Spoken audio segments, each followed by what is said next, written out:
on dit que les caravaniers sont des gens branchés. En quoi sont-ils branchés? Bien, d'abord, pour les caravaniers, être branchés, c'est une nécessité. Parce qu'il faut comprendre que les gens qui se promènent beaucoup ont coupé les racines avec leur milieu normal et il faut qu'ils maintiennent des communications, des liens Ça ne veut avec pas ce dire milieu. de se couper du monde extérieur. Là. Absolument pas. Les gens qui se promènent ne sont pas des gens qui sont des sauvages, c'est des gens qui aiment voyager, mais qui, en même temps, ont aussi un petit côté très grégaire. Vont s'assembler, vont rencontrer de nouvelles personnes, établir de nouveaux contacts sur les terrains de camping qu'ils fréquentent, mais ils vont aussi privilégier de garder des contacts avec leurs proches. Oui. Alors, pour ce faire, des moyens pour ça? Exactement. Ils vont utiliser différentes technologies. On pense tout de suite au téléphone cellulaire, oui. parce qu'un téléphone filaire dans une caravane, c'est impensable. Ça prendrait énormément de fils. Et on pense aussi à tout ce qui touche Internet. Oui. Et ça, c'est vraiment la révolution, la venue d'Internet pour les caravaniers.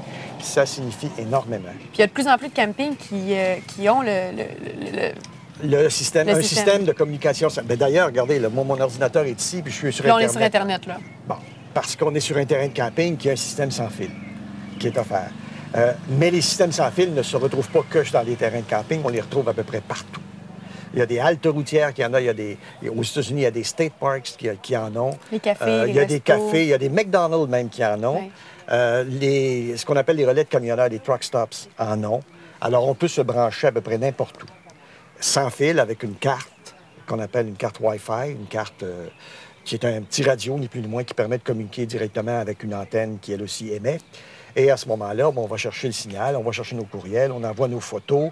On peut même, la vitesse est tellement élevée qu'on peut même faire de la communication en direct visuel. Il y a des gens qui ont peur. Ils sont un petit peu nerveux par rapport à ces technologies-là. C'est vrai que à la télé, souvent, les reportages ne nous aident pas parce qu'on nous parle de fraude, etc.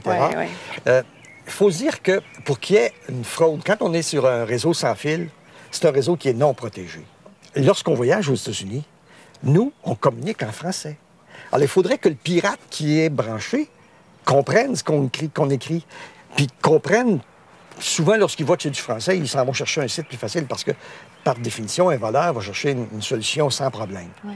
Donc, à ce moment-là, ça réduit énormément les risques. Alors, moi, je me suis branché tout l'hiver. Ça fait des années que je me branche.